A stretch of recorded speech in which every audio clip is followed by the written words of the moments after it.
If you've been keeping up, you'll know that both Josh Hart and Mitchell Robinson are gearing up for some major plays this season. Hart's showing promise on and off the court, and Robinson? Well, let's just say there's a reason he's being called the best rebounder of the league. Want to dive deeper? Stick around for the full breakdown. Josh Hart really made waves in that game against Greece at the FIBA World Cup. The numbers alone are impressive. Despite standing at 6'4", he dominated the boards, pulling down 11 rebounds. That's more than double what most of his teammates on Team USA managed. But with Hart, it's always been about more than just stats. Steve Kerr's comments about him say it all. By labeling him a winner, he's pointing out that Hart brings something intangible to the court. It's the kind of hustle and dedication that doesn't always show up in the box score, but makes a real difference in the outcome of a game. Reflecting on his season with the Knicks, Hart consistently stood out. He posted solid numbers, averaging just shy of 10 points and around 8 rebounds per game. But more than that, it was his intangible qualities, like his leadership on and off the court, that made a difference. He's got this knack for being in the right place at the right time, making crucial plays just when his team needs them. That $81 million contract extension, at first glance, it might seem steep for someone with his stats, but when you factor in his work ethic, the way he rallies his teammates, and his undeniable influence during critical moments, it starts to make a lot of sense. The Knicks recognized his value, not just as a player who puts up numbers, but as someone who truly elevates the team. Under his influence, the Knicks saw a resurgence. They secured a much-awaited playoff spot and went on to win their first postseason series in what feels like forever. It's no coincidence that this upswing came with Hart on the roster. On top of that, his adaptability has been a massive boon. He can fit into multiple roles, whether he's called to score, defend, or facilitate for his teammates. That versatility makes him a coach's dream. Josh Hart's role on the Knicks isn't just limited to offense. His defensive contributions have been significant too. During the playoffs, his stats across the board, points, rebounds, and assists, spoke volumes about his consistent effort. As the Knicks chase their first NBA championship in 50 years, Hart is sure to play an instrumental part in their campaign. However, an area that has drawn attention is Hart's reluctance to shoot, especially from beyond the arc.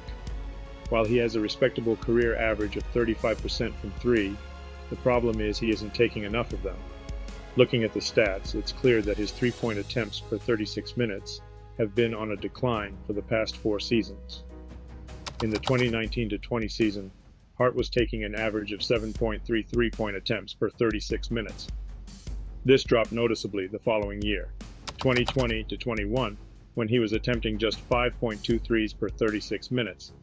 The decline continued in the 2021-22 season, with him putting up only 4.3 shots from beyond the arc in the same time frame.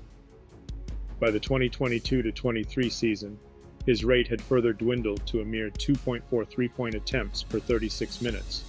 Sure, that drop in attempts raises eyebrows, but here's a silver lining. The Knicks front office has its eyes on the future, and they're keen on bolstering the team's shooting capabilities. Hart's occasional hesitancy to shoot from long range won't be as glaring an issue if the team can ensure he's not the only deep threat on the court. Besides, Hart's dynamic on the court with Jalen Brunson has been nothing short of electric. The duo has exhibited great chemistry, often running rings around their opponents. When the two are on the floor together, the Knicks have a competitive edge, proving that sometimes the whole can indeed be greater than the sum of its parts. When analyzing the dynamics between Josh Hart and R.J. Barrett, it becomes evident that the two have a lot of overlapping skills, but there's a distinct potential for a harmonious partnership as well. Barrett, who has largely operated as a slashing wing with a developing outside shot, can benefit from Hart's gritty playstyle. While initially it might seem that having two players with similar styles could congest the floor, the opposite could be true. With Hart's relentless approach to attacking the boards and playing off ball, he can draw defenders and create space for Barrett to operate. Over time, as the two become more familiar with each other's tendencies, the Knicks could benefit from having two versatile wings who can attack, defend, and contribute in various facets. The decision to sign Josh Hart is more than just an addition of a talented player. It's a strategic masterstroke. By securing him with a long-term deal, the Knicks not only added depth to their roster, but also acquired a valuable trade chip. The fact that Hart has essentially a no-trade clause for the upcoming season signifies trust in him, but also provides a safeguard, ensuring he remains a Knick and grows with the young core. Before we talk more about Josh Hart, don't forget to hit that subscribe button. If you bleed blue and orange, if you live for Knicks basketball, or if you're just a fan of the game, this channel is tailor-made for you. Now, looking at the broader perspective, the Knicks are building a roster of players with mid-tier contracts. This is a strategic approach, one that few teams have the foresight to adopt. By having a lineup peppered with these contracts, the Knicks become a highly desirable trade partner. Why? Because they can match salaries more effectively in big trades without necessarily giving up their foundational pieces. Consider the potential of renewing contracts for emerging stars like Emmanuel Quickley. This not only strengthens the team's core but also adds to the list of sizable contracts, further making the Knicks a prime trade partner. By having several players on significant yet movable contracts, they ensure flexibility. When you take a step back and observe the moves the New York Knicks have been making, it's hard not to see a pattern. While Hart's acquisition could, on its own, be viewed as a straightforward signing of a talented player, in the broader context of the Knicks' moves, it seems more strategic. It's as if each player addition or contract extension is a chess move, positioning the team for a bigger play down the line. Hart's signing can be looked at in two ways. First, his immediate value on the court, with his tenacity, versatility, and experience.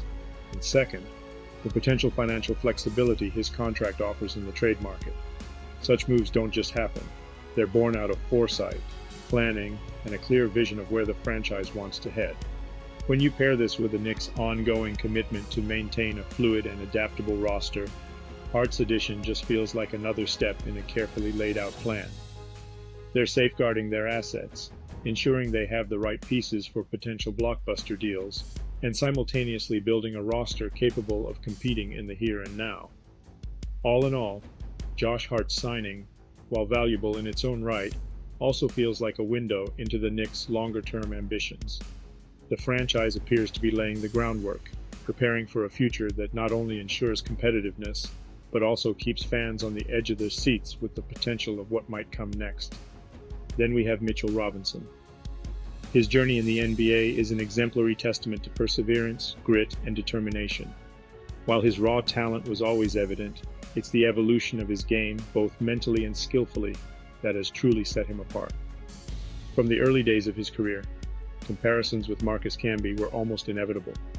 Both athletic big men with an uncanny ability to block shots, they faced their fair share of trials and tribulations. Robinson, like Camby, experienced growing pains, with many pointing to his maturity as a potential stumbling block. But just as Camby eventually showcased his innate capabilities, Robinson too began to turn heads, and not just of fans, but of basketball legends.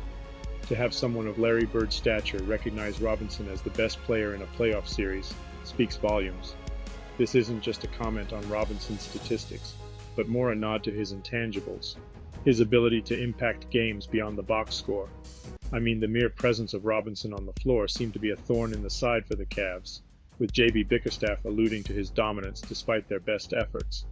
And it wasn't just in shot blocking where Robinson made his mark, though his combined outperformance of both Jarrett Allen and Evan Mobley in this regard was noteworthy.